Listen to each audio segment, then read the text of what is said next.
Carousel of Life, Day 1, Just Friends. A Miraculous Ladybug Fanfiction written for Adrinette April 2019, following the prompt shared on Tumblr. You can find the link and hashtag in the description below. Enjoy the story! This is a joke, right? Nope, sorry dude. Adrien buried his face in his palm. I have one day? There's no one else who can do this? Everyone wants you, model boy. You're not gonna leave us hanging, are you? Nino. Adrien groaned. Being a model doesn't make me an actor, you know? Dude, you voiced Cat Noir in the animated film, so don't try to deny that you can voice act. And you have stage presence. Put it all together and bam, we got ourselves an actor. I was reading off a script. How am I supposed to memorize all these lines in one day? Nino clapped a hand on his shoulder. If anyone can pull it off, it's you, dude. Fine. Adrien reluctantly accepted the stapled packet from Nino, the script for the school play that would make its debut in just over 24 hours. Thanks, bro. You're the best. Mr. Bourdier's gonna be happy about this. Mr. Bourdier was the director of the theater program, and as his student assistant director, read Glorified Gopher, Nino had been tasked with getting Adrien on board with this last-minute change.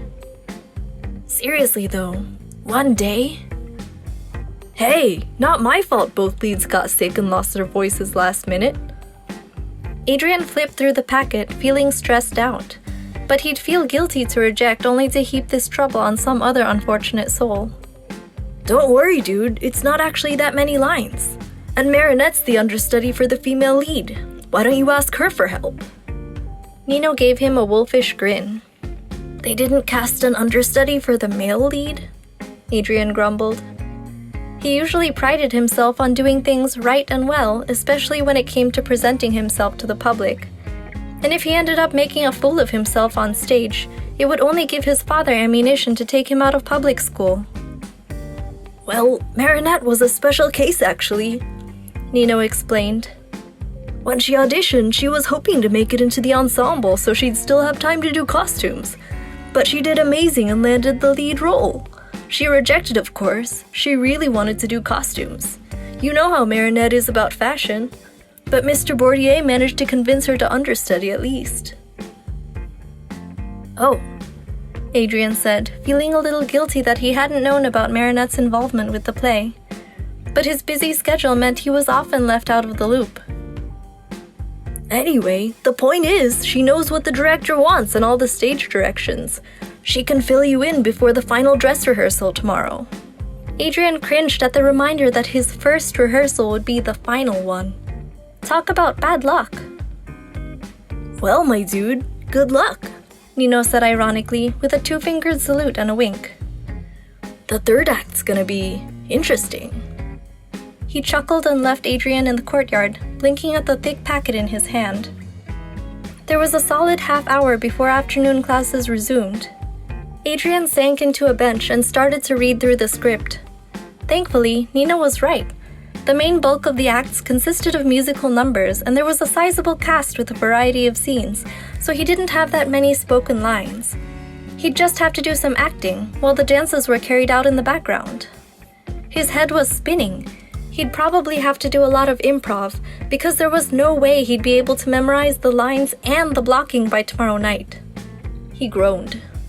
The standards for a high school play weren't that high, right?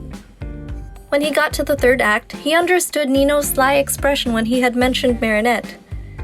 Of course there was a kiss. Why did there always have to be a kiss? He rolled his eyes, thinking of Nino, but took it in stride. He could be a professional about this.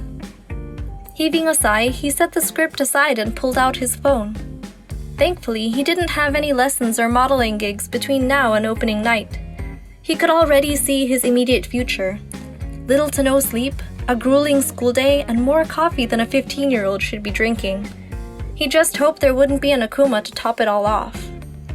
Finding Marinette in his contact list, Adrien shot off a message. Hey, do you have any plans for tonight? The next 24 hours passed by in a blur. After pulling an all-nighter with Marinette to run the entire play 4 times and go over the blocking, Adrien was running on pure adrenaline, boosted with caffeine. It probably wasn't the ideal way to go into a performance, but he didn't have much of a choice. Adrien tried his best to get his mind in character, so anytime he forgot exactly what he was supposed to be doing, he could improv well enough that the audience wouldn't suspect. He hoped he'd done a passable job anyway. He was thankful that learning Chinese had sharpened his memorization skills, so the lines were manageable. When they got to the kiss scene, he felt surprisingly calm and prepared. He and Marinette had breezed through it with air kisses during their practice session. She had seemed to get more and more flustered as they approached the scene the first time around, and especially since they were alone in Adrien's room, he didn't want to make it any more awkward than it had to be. Adrien figured it would be fine to leave the real deal for opening night. What could go wrong with a kiss? At least, he was glad he was doing this with Marinette, someone he felt comfortable with. Not to mention, she was cute and had good hygiene. It could be worse. It could have been Lila. As he moved toward her, hot stage lights making his costume feel stuffy, Adrien took a moment to admire her acting skills. She was biting her lip with the slightly apprehensive anticipation he'd expect from someone who was about to be kissed. Not that he'd know from personal experience, but he'd seen a lot of movies. The blush complemented her expression, and yeah, he had to admit, she looked pretty cute. Props to the makeup artist. He put a hand lightly on her waist as they met at center stage, making sure to give the audience a flattering angle. With his other hand, he gently nudged her jaw upward and met her lips. They were surprisingly soft, and the fragrance of her perfume mingled with the chalky scent of stage makeup.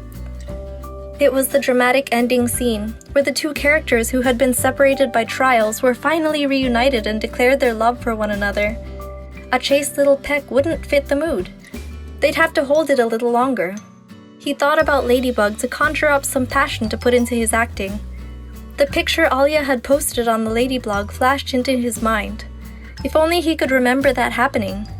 He parted his lips slightly to make the kiss more realistic and stroked her cheek with his thumb, trying to portray tenderness without making her feel uncomfortable.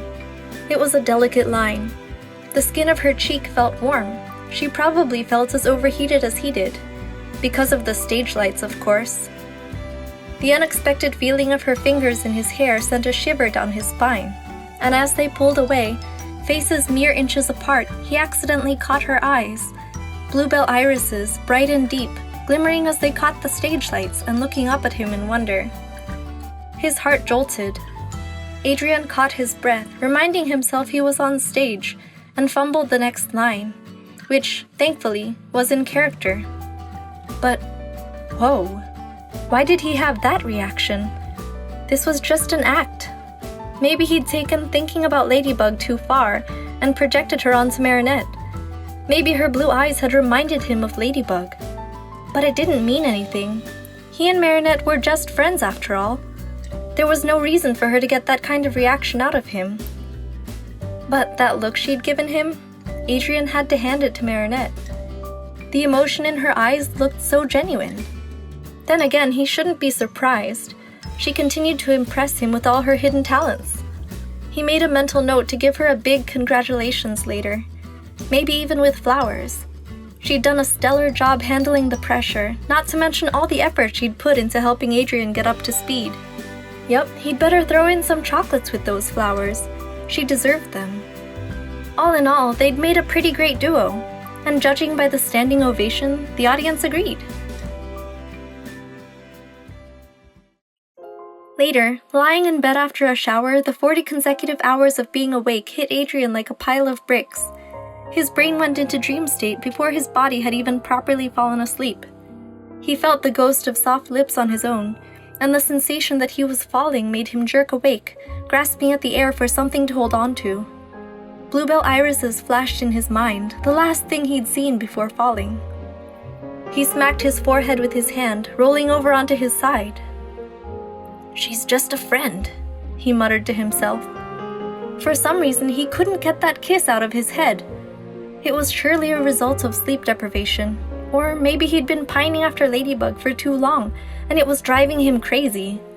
He was a normal teenage guy. It was only natural to get hung up on a kiss, right? even if it was fake. It was his first kiss after all. Well, the first one he remembered. He'd been kissed twice before, but he only knew that from photographs. There was the kiss Ladybug had given him to break Dark Cupid's curse, and the one from the fight with Oblivio that he was still dying to know the story behind. A low groan escaped from Adrien's throat as he was reminded that the love of his life had kissed him twice, and he had absolutely no memory of either time. He could almost cry. Yeah, his heart belonged to Ladybug. He definitely didn't think of Marinette that way. Curling the pillow around his head as if to stop unwanted thoughts from entering his brain, he succumbed to the black hole of a much-needed sleep. Thank you for listening to Chapter 1 of Carousel of Life. Let me know what you think in the comments, and like it if you liked it. Don't forget to subscribe for more Adrinette. Until next time!